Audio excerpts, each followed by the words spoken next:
Baby! We all saw Blue Ivy making her Met Gala debut at 14, looking like absolute royalty, right? What's the inspiration for tonight? Family. Who are you excited for? It's right here. Can we get our eyes all right here? I mean, there were so many people who were excited to see her make her debut, but the praise also didn't last long, because fans are now slamming Beyoncé and accusing her of pimping out her daughter and breaking several rules just to get her to attend the event. Oh, have you noticed how in all mini interviews she was just talking about Blue? And how she is ready? Ready for what? Now, B, it's been 10 years. 10 years. How does it feel being back? It feels surreal because my daughter's here.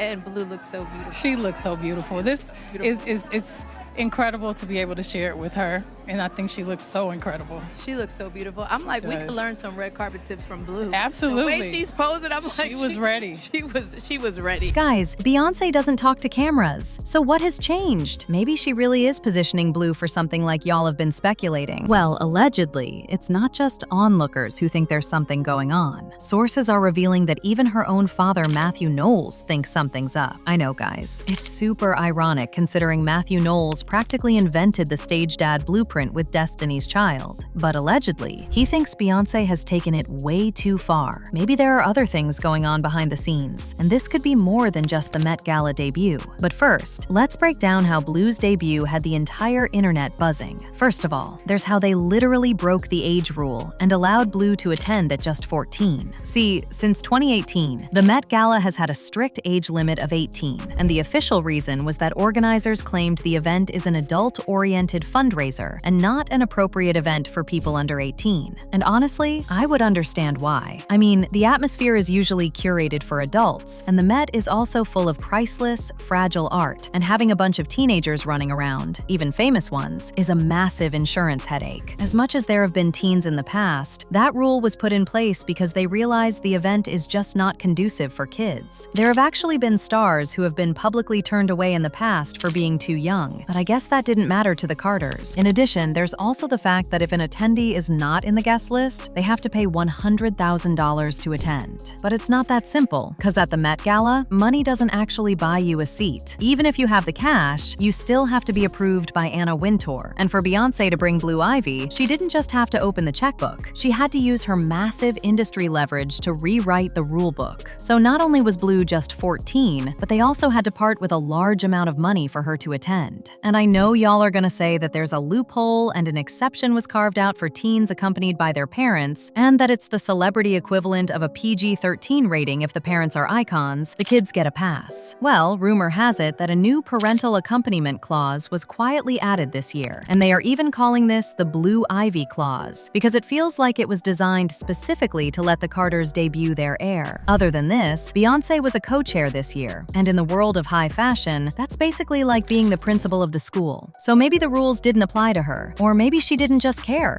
I don't know. Also, let's talk about the outfit. Now, as much as some people said it was age appropriate, others said that Blue wasn't dressed like a 14-year-old. They said she was in a mature, off-the-shoulder Balenciaga gown with shades, looking like a mini CEO, which was just painful to watch. Some were even saying that it's not an isolated incident. Remember when Mufasa debuted? A lot of people criticized Blue's look, branding her dress wildly inappropriate for a 12-year-old, and they accused Beyoncé and Jay-Z of over-sexualizing Blue by allowing her to wear the strapless gown and makeup, suggesting that they were dressing her like she's an adult. Basically, what people are saying is that just because Blue has the opportunity to dress up like a famous woman twice her age doesn't mean she is ready to be treated as one on the outside. And that by getting attention and praise for how grown up she looks, so young, Blue Ivy is also likely to be picking up the message that pretty and worthy equals looking sexy for other people. And that is hella problematic. To a lot of people, it's giving she's being pimped out. Some people have also pointed out that while her poses were polished and rehearsed, she showed signs of nervous fidgeting with her jacket, hinting that she was still just a kid in a very overwhelming, adult-oriented environment. And what was with Blue refusing to take her glasses off during the red carpet? Literally everyone was asking Blue to take off her glasses, and instead of taking them off, she adjusted them.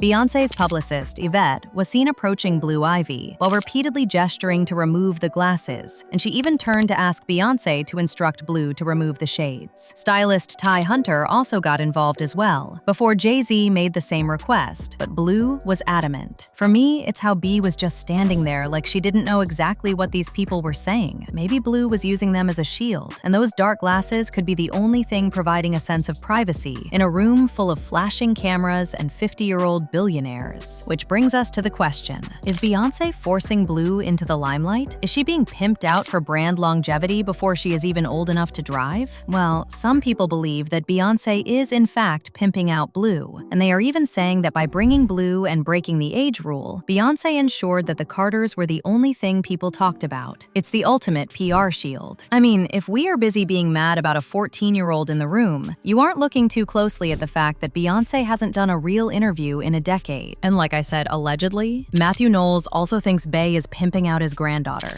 Baby, I know what you are gonna say. Mathew Knowles? The one who had his daughter working before she could even express herself? He was literally a tyrant, and his legendary tyrant management style was built on extreme discipline and a win-at-all-costs mentality that many feel makes his alleged current stance on Blue Ivy deeply hypocritical. Like, he even quit his high-paying corporate job at Xerox to manage the group full-time, putting immense pressure on DC to succeed because the family's entire financial future was riding on their voices. Actually, when asked what kind of a manager he was, Latavia Roberson said, "Mathew did not mince his words, and it can be tough to take that kind of criticism when you are a little girl. We would try not to let it break us, but Kelly was the sensitive one, and sometimes she would go to her room and cry." In addition, Michelle Williams also said that she was struggling to feel like herself again after leaving the group, and in 2017, she revealed on The Talk that she battled depression, and that she expressed this to her manager, who did not have the best response. She said, "When I disclosed it to our manager at the time, bless his heart, he was like, 'Y'all just signed a multi-million-dollar deal and you're about to go on tour. What do you have to be depressed about?' So I was like, oh, maybe I'm just tired." Remember, Mathew had DC touring with adult bands like Jagged Edge when they were only about 16 years old, the same age he is now reportedly saying is too young for the limelight. He has also admitted that he focused on building a brand rather than just selling records, which is exactly what he is allegedly accusing Beyoncé of doing with Blue Ivy. So how is this the person saying that Beyoncé is doing the most with Blue? Well, based on what I've heard, Mathew reportedly values the traditional grind of the industry, and the allegation is that he feels Blue hasn't earned the Met steps yet. He famously built DC through a boot camp mentality, making them run miles while singing to build stamina, and apparently he believes this shortcut to the top is a form of pimping out the family's legacy for quick clout, rather than building a seasoned artist. Others may also argue that Mathew has seen the dark side of the music industry firsthand, and maybe he fears Blue is being primed too fast. And while Tina Knowles is publicly celebrating Blue's poise, Mathew's alleged silence and private criticism suggest he thinks Beyoncé is creating a product that will burn out before she hits 20, all just to keep the throne warm. Honestly, I don't know if this is just Mathew being Mathew, but I do have a few questions that need answers. Was Blue Ivy's debut a genuine coming-of-age moment, or was it a $100,000 corporate branding exercise designed to ensure the Carter name stays on the throne? If even her own grandfather, Mathew Knowles, is allegedly concerned that she's being pimped out before she can even drive, should we be worried about the burnout of the industry's most famous heir? Is Beyoncé simply a proud mother opening doors? Or has she become the ultimate momager willing to break every rule in the book to stay relevant? Most importantly, is Blue the one choosing this life, or is she just the crown jewel in a world where the rules simply don't apply? Honey, I am dying to know your thoughts on this, so sound off in the comments section below.